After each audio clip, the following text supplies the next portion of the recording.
Welcome to the YGMS podcast. Today, I'm really happy to be joined by Josh Barron. He is doing the 90K Ultra Revival. Josh, thanks for being on the show. No problem. Thanks for having me. Now, right off the top, I'm not good at naming things, as you're probably aware. The 90K Ultra Revival. Can you take me through the name? So 20 years ago, I was in a motor vehicle accident, broke my back, my pelvis, my ankle, and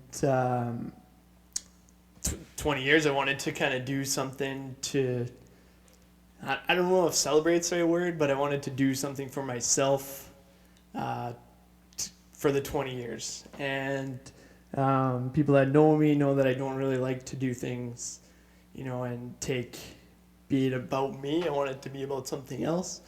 So I was trying to figure out what I could do and decided, I've always wanted to run an ultra marathon. Why don't I do an ultra marathon, but we'll take it to the extreme.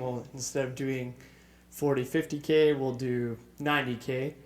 And so Ultra Revival is just kind of the ultra for the ultra running, and then Revival because it's 20 years and kind of reliving or remaking my life, I guess, kind of since the accident. So, I know I talked to you, so maybe I should step back and let the listeners know how I met Josh. Now, how I met Josh was, I actually met him at this year's really long run to NMS. As I meet a lot of people these days, I met him while I was running. This seems to be how that goes. Maybe I need to get out more, and I know we chit-chatted a bit then about your accident. Are you comfortable sharing what happened to you? Yeah, it's... for a really long time, I never talked about it. There's still people that are fairly close to me that don't really know, and part of, I guess, the healing process would be talking about it now.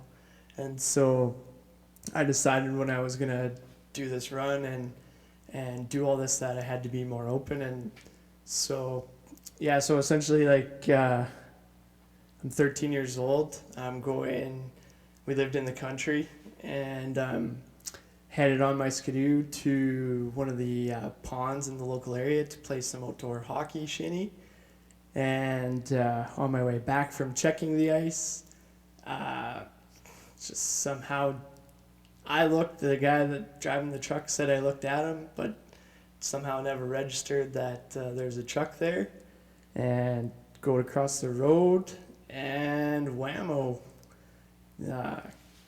Just T-boned by a truck on my skidoo, and pretty lucky to had survived, let alone be able to be as active as I am. So something to celebrate, and that's why I want to show myself that I can do something that a lot of people don't think that's even possible, and that's running an ultra marathon.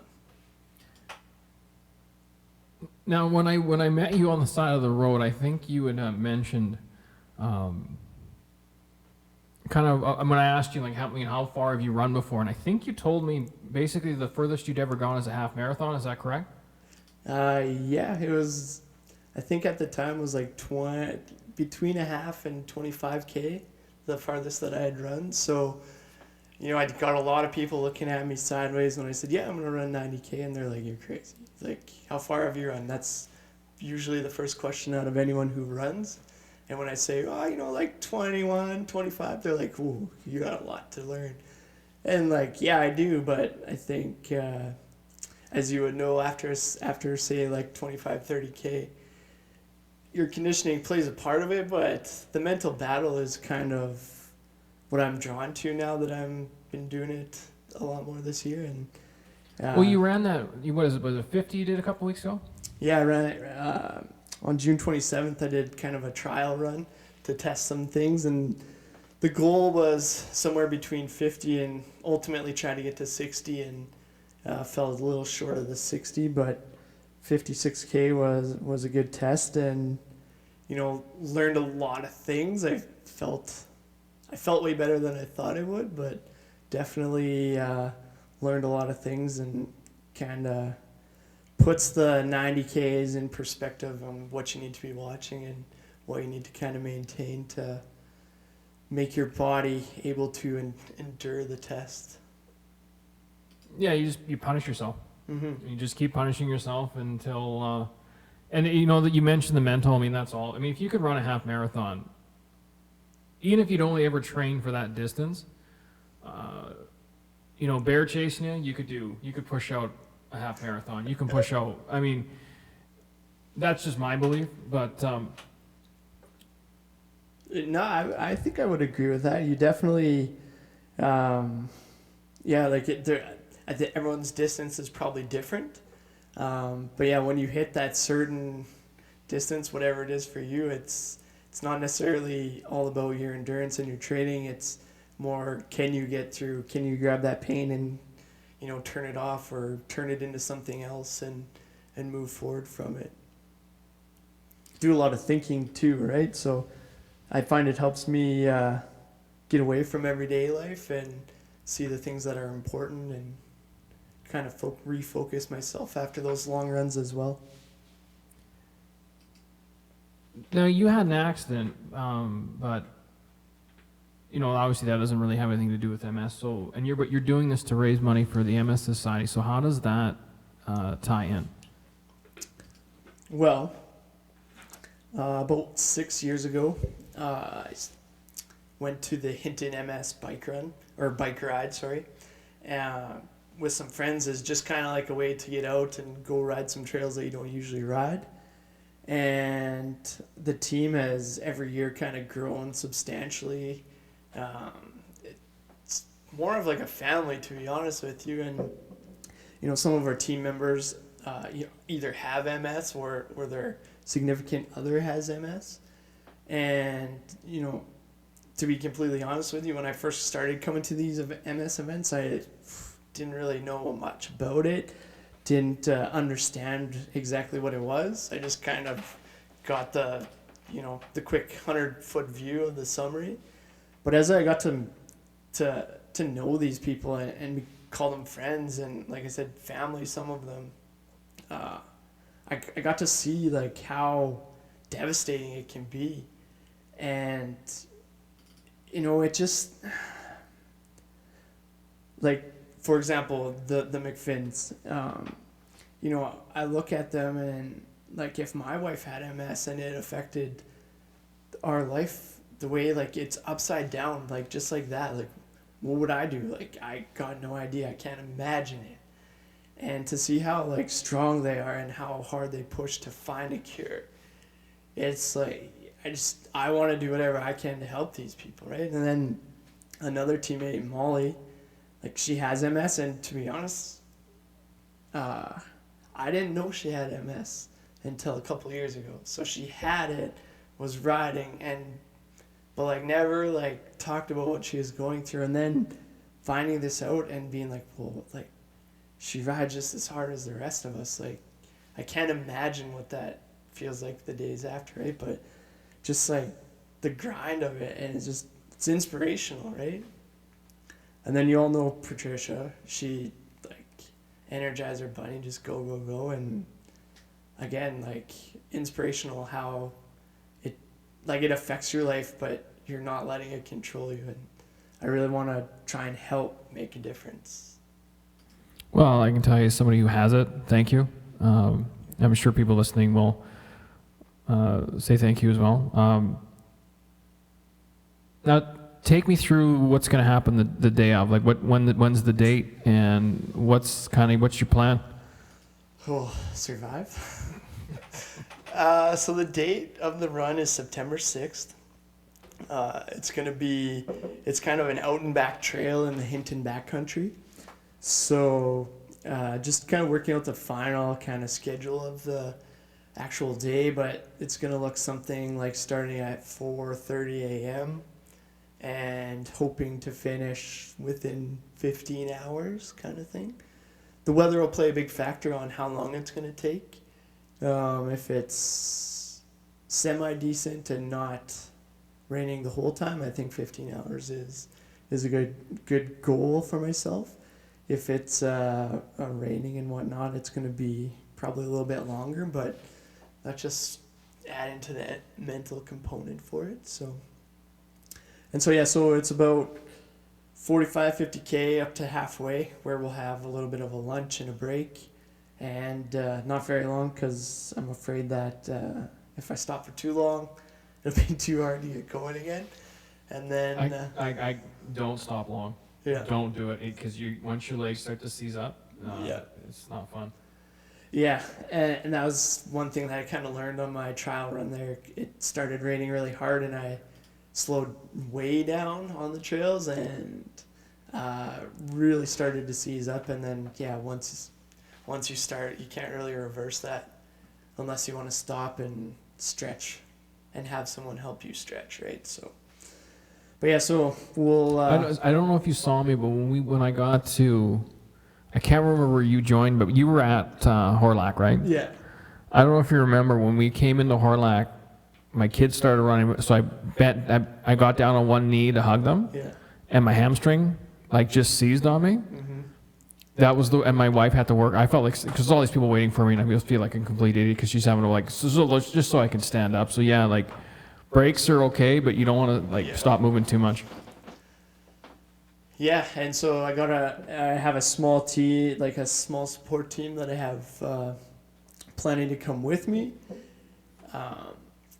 The original plan was they were all going to take turns running with me, but I since kind of wisened up, and they can run if they want, but we're definitely going to have bikes there for them to ride, because I want them to enjoy it. I don't want them to be enduring a suffer fest like I am. So it's my sick world. They don't necessarily have to come along on that part of the journey, but it will be fun to have them there and share. And I'm sure we'll be able to share some laughs a few days after.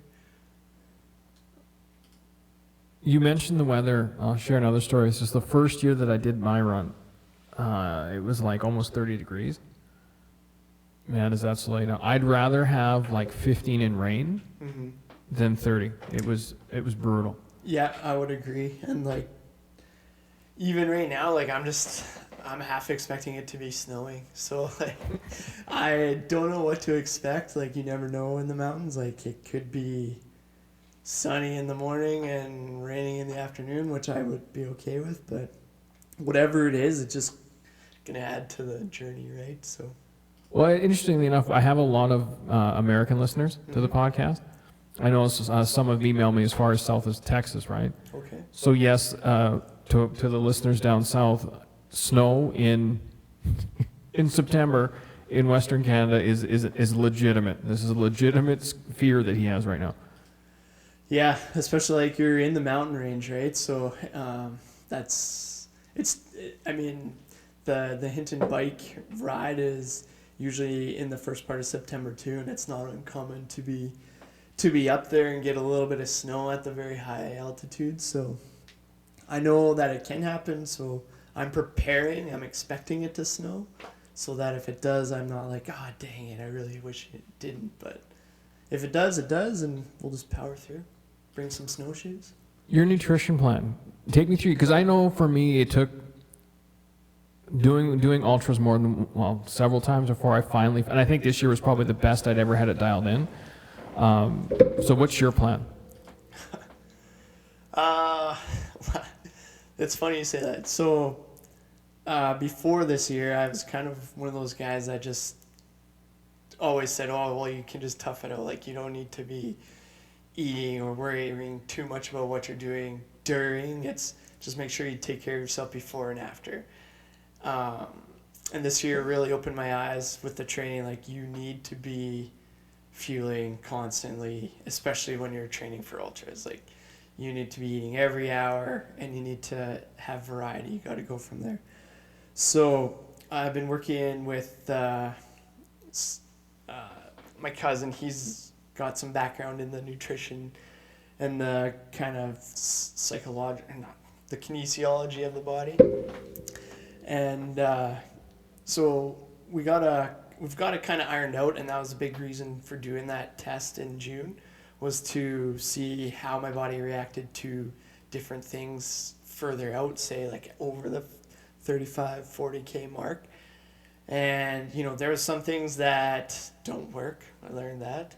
And some things that did work. So what we've done is we've kind of sat down, gone over the data, and made some tweaks, which we think will be the right ones for the run. And if they're not, we're going to have a few other options available that we can kind of change on the fly. But, like, I mean, it's so hard because you set out a plan and you have, okay, at this kilometer, I'm going to have this snack and I'm going to drink this much water. But so many things impact that. Like if it's hotter than you anticipated, you're going to drink way more water. And it's a fine line. Like, how tight do you follow the plan too, right? Sometimes you got to call an audible just to try things. But yeah, there's definitely, it's not black and white, is it, right? I'll make sure my buddy Mark listens to this one because he's a guy who soloed the death race. Yeah. He was the guy with the big red beard. Yeah. And he's been on me for a while, like for years actually, about, because I don't plan anything. Yeah. I just think I'll just do it. Yeah. And I'm stubborn that way. But this year I agreed to follow, but it was actually, I don't know if you remember Brenda. Yeah. I guess she coaches ultra runners. Okay. And she was on me about my salts and about this, and then she basically took over for about a good 40K. I mean, she was, Sean, take these, take that, take these. And so when I say I had it dialed in, I just had the right people around me. Yeah, and that's huge, right? Like I said, even now I'm not very good at being like, okay, this is what I need to do. I kind of look at someone and be like, what do you think I should do? And I just kind of take advice from really anyone who will give it and be like, that seems like it might work for me. And then I'll go try it on shorter distances. And if it works, then I kind of add it to the bag of tricks. But if it doesn't work, then I just cross it off the list and go from there. But yeah, I know some people are like very rigid. They have to have, you know, it all planned out and have to do step by step. But I just feel like at some points I'm going to be like, I know I need snack bag C, but I really want those candies. Can I have the candies this time? Sour keys, man. Those things are great. So I got a plan. I'm going to try and follow it the best I can, but I'm also going to have the options because let's face it, like 60, 70K, and sometimes you just need something to look forward to, and maybe it's some sour keys or some green frogs or piece of beef jerky, whatever it's going to be, but have some things that we can kind of use as keys to get me to the next checkpoint and keep soldiering on. Now, when you sat down, I was asking you about your kids, and it was before we started recording, but you mentioned you've got a fairly young baby at home. And how old's this little guy you said? Ivor's 4, and the youngest is Greer, and she's about 1.5 years. Okay, so I know what training for these things is like, and it's pretty much a full-time job. Now, I know you're tapering right now, so it's probably, your load's probably not nearly as heavy as it was. Yeah. Now, when I trained for the first one in 2015, let's see, what are we doing? It's 4 years ago, so Jonah would have been 2, and my daughter would have, so similar, very similar spread. And I know I had to really plan out. So how has it been having a young family? Because I mean, really, you're training every day that ends in Y. You're doing something. So how's it managing? You managing that? You know, it's a lot of like, in the spring you're running, you know, in the dark in the morning or at night.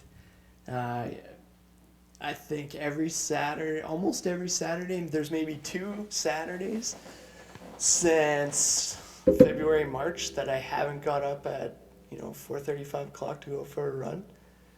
I mean, it's tough. It definitely is. I owe my wife a lot of thanks for putting up with it, because I mean, there's lots of times where you're going again this Saturday. It's like, yeah, like get this. I gotta do this, and she's been very understanding, and I appreciate that. Like I probably don't show her enough that I appreciate it, but it's definitely it is tough, and I've said that to a few people now when they're asking, how's how's it been training, and would you do it again? And I would do it again, but I also like question like how these people can be pro ultra runners, like do it all the time. Like how do they work, have a family, and train? Like I can tell you how I do it. I work in sales. it's just That's how I do it. it's insane, right? It's crazy, but power to them, right? If you want to do it, you're gonna find a way. And Like, what do you do for a living? Like, you a 9 to 5 guy? How does that work with your work? so I work in at an industrial welding shop. I'm a project manager there, and so like a typical day is usually like 7 to 4:30, 5 o'clock, and then so it's up, go to work, come home, supper, play with the kids, put them to bed, and go for a run or go for a bike ride, do something, and then go to bed and get up and do it all over again. I have to say, in a really sadistic way, I'm enjoying this interview Yeah. because I'm looking at you and I know exactly, and it's not me right now. Like, when I go for a run, I might run 5, I might run 10. One day I might push to 15 just because I feel like it. Yeah.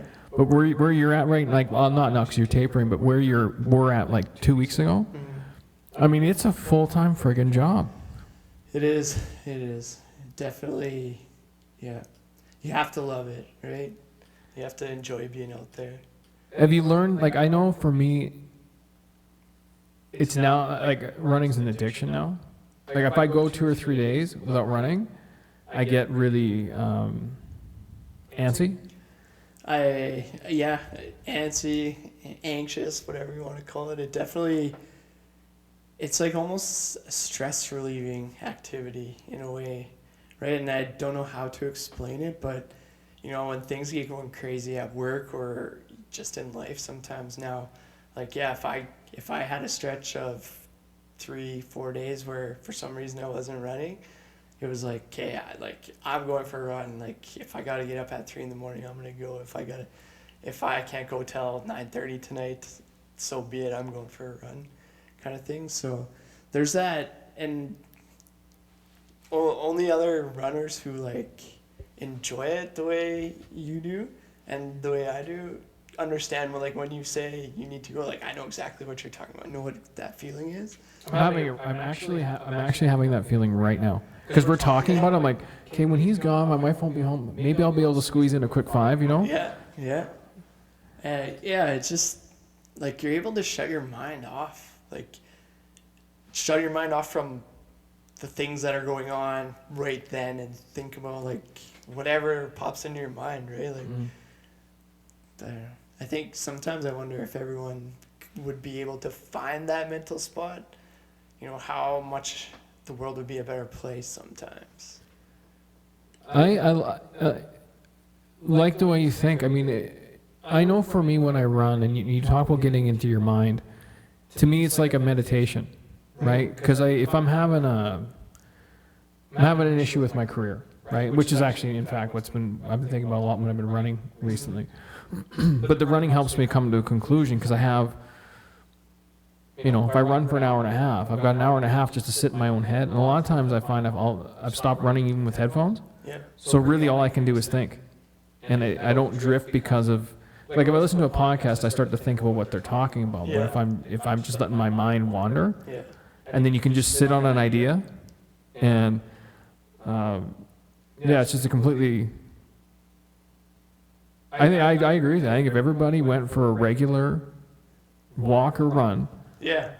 because not everybody can, Yeah. or a roll if you're mobility or whatever it is. Whatever it is, like, it's therapeutic, right? Like, I don't know what the scientific backing of that is, but it definitely, like, yeah, I agree. Like, sometimes I'll run with music, like just playing on my phone, but especially now, like in the last couple weeks, like trying to make sure I got everything lined up. Like, are my lists good? How's my map, my planning? Like, trying to make sure I'm not forgetting anything. Like, that's all I think about on the runs is, okay, we got to do this. We got to have this in time. How can I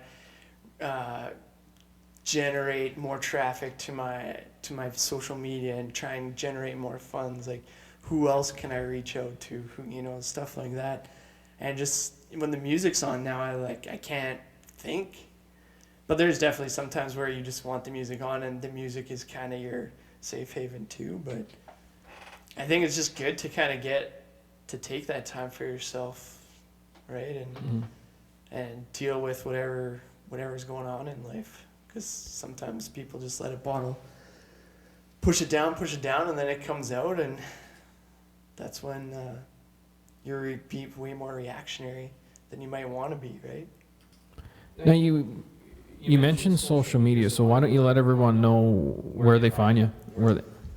Well, you can find me on Facebook and Instagram at 90K Ultra Revival. And basically all I've tried to do with that is just kind of show people what the Edmonton River Valley and trail system looks like. Because we have like one of the best trail systems, or urban trail systems, let's call it, in North America, I would say. I have to stop here. I have to say, the day that I did my run, and I know your 50K route was over a lot of the same area, going from Fort Saskatchewan all the way to Devon like that, for a prairie city, we are... It's amazing. It's unreal, right? Like it literally isn't. I'm sorry, I didn't mean to cut you off, but yeah, please with how they find you online. So I've just been trying to kind of showcase what the Edmonton River Valley has for trails, and show a little bit of what it takes to plan and train for one of these ultra marathons. And then there's the odd post about how I'm doing with fundraising and trying to kind of generate a little more activity there. But where do people go to donate? So on whatever social media you find me on, there's links to the MS Society donation portal, and the money, I just set it up so it just directly goes to the MS Society. You get your charitable donation from them, and go from there. You can Google the MS Hinton bike ride, because that's the platform that they have set up. I'm fundraising for my bike riding team, even though I'm doing a run. And they can find me there, and just click donate now and put however much you can afford to or you're willing to donate, and hopefully we can find a cure for this sooner than later. Even if we find a cure, I'm still running. I mean, it's not like I'm going to stop. And you know what? That's the thing, right? Like some of these things, like running, like can you go wrong being active? You can't. Like it's good for you. So whatever it is that gets you doing something outside or being active, like I'm not gonna. Yeah, I agree. I'm not gonna stop just because it gets cured or anything like that. You just move on to the next thing that needs to be. We've done a number on our planet, no question about that. So there's plenty of stuff you and I can run to raise money for. Hey, question for you. Have you checked your resting heart rate recently? No, then you're not the first person to ask. The reason why I ask is you can probably tell from looking around my makeshift studio here that I'm a giant nerd, if you hadn't noticed by the R2-D2 or the comic books. And the reason why I bring that up is I went to take my daughter to the Mythbusters exhibit at the Space Science Center a couple weeks ago. And after we were done in the Mythbusters exhibit, we went into one of those side rooms where they got all that stuff you can test and, experiments you can play with and stuff. And they had a heart rate monitor in there. So I figured, what the heck, I might as well check it and see what it was at. And I actually didn't know what my heart rate was at. And it came up 49, and I knew at the time it was pretty good, so I snapped a picture of it. One of my crew is asking me for that information. I was like, I don't know, man. Like, I don't geek out about that stuff. I'm the same as you. I only did it because I was there, and I thought, what the heck, I might as well give it a try. And to be honest, I mean, when I saw 49, I thought that would be pretty good, so I took the picture of it, but I really didn't know how good it was. And as it turns out, it puts me in the top. When I got home, I did a quick search engine search, and found out that a resting heart rate of 49 for a guy who is 42 puts me in the top 2% of men aged 40 to 45. And to get in the top 1%, you need a resting heart rate of 46. So I'm thinking next year my goal is going to be to see if I can get her down at 46. Jeepers. That's a goal and a half. Why not? Yeah. You're there. The hilarious thing about that is, people look at me and they'd never guess I have a resting heart rate that low. And it's always been, ever since I started this stuff, I tell people I run ultras and they always give me that look like, he doesn't do that. Yeah. And that's a funny thing about running. Like, I'm not a runner of a long time. Like, I got into running 3, maybe 4 years ago. Actually, we'll call it 4 years ago when my son was born.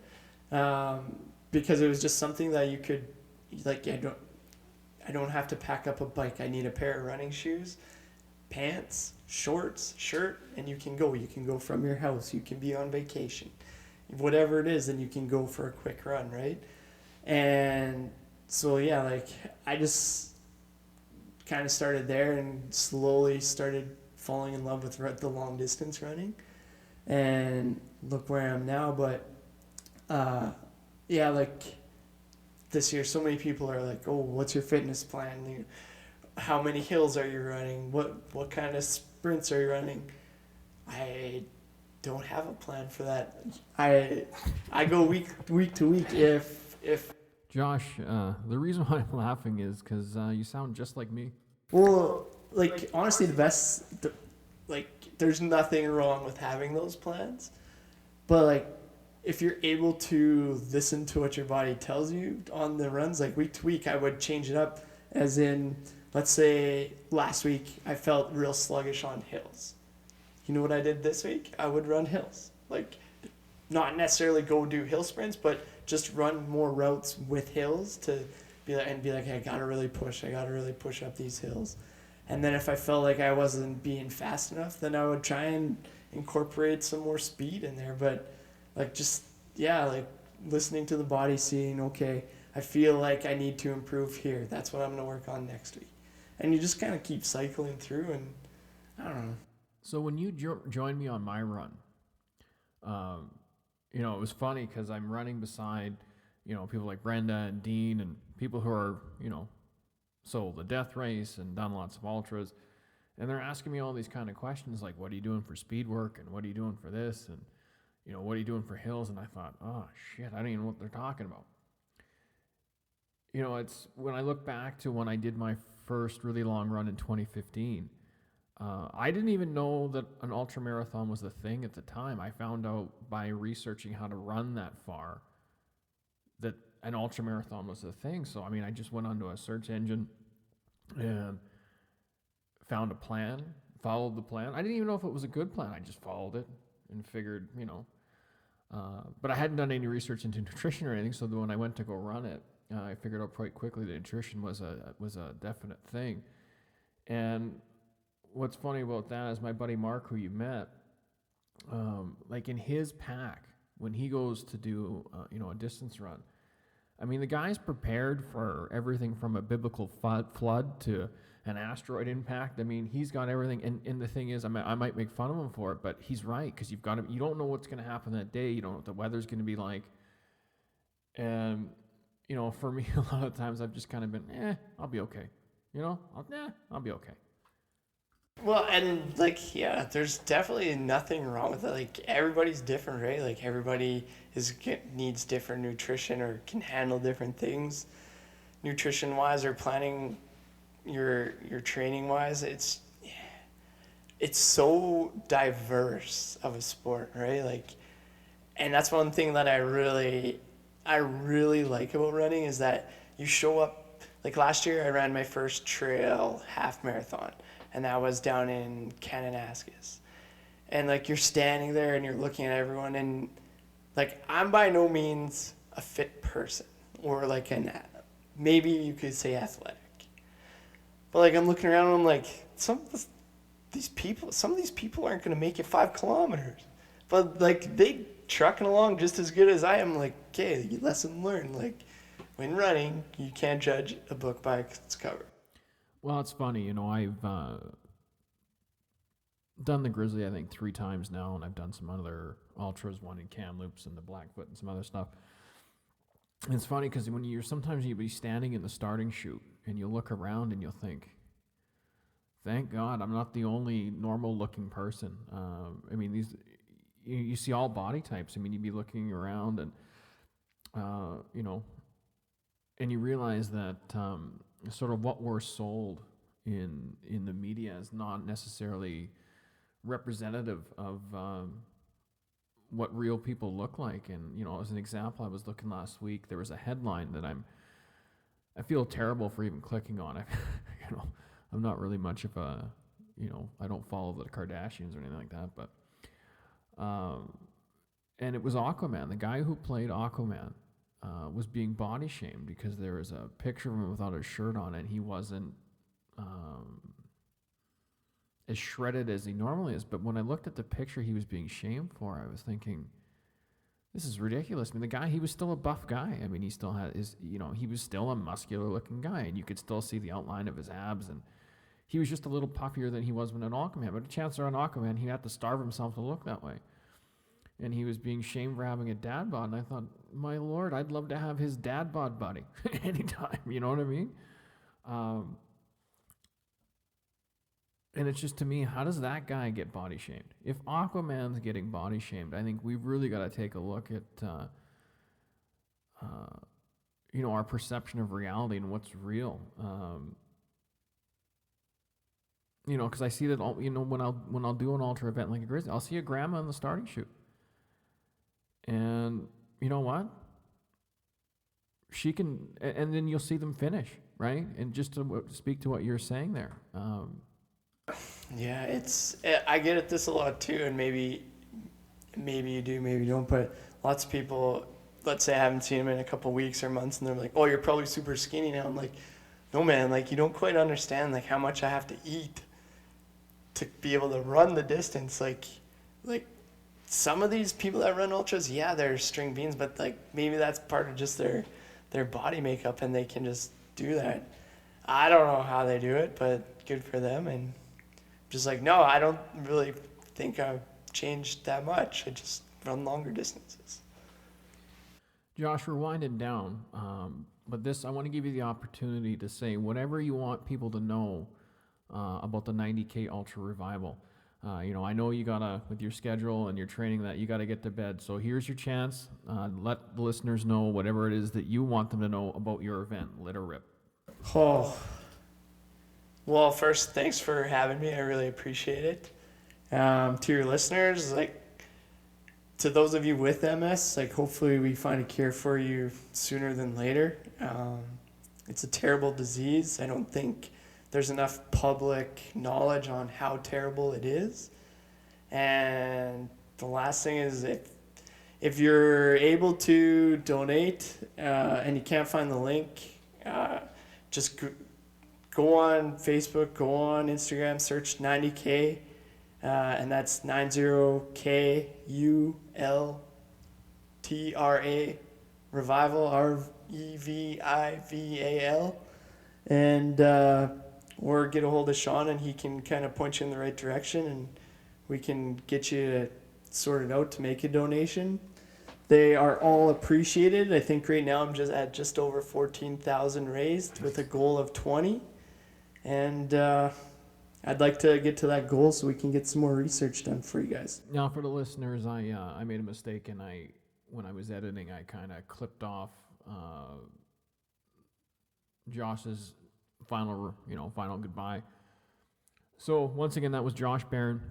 90K Ultra Revival is the event. You can find the 90K Ultra Revival on Facebook and Instagram.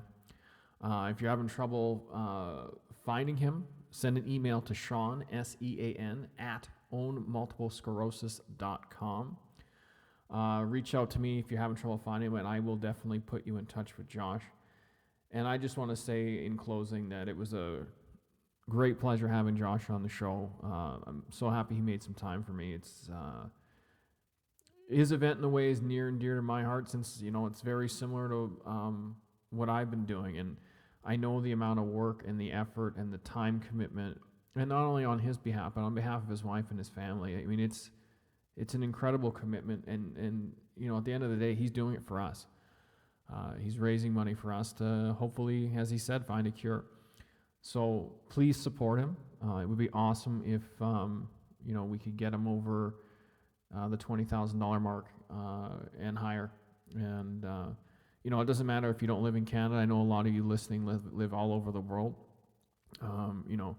Even if you can only afford a small donation, it all helps. So please find Josh. Please support his event. And I know for myself, I'll be looking forward to seeing him in HIT in a couple of weeks. Anyways, that's it for the YEGMS podcast this time. Stick around, like I'm on live radio or TV or something.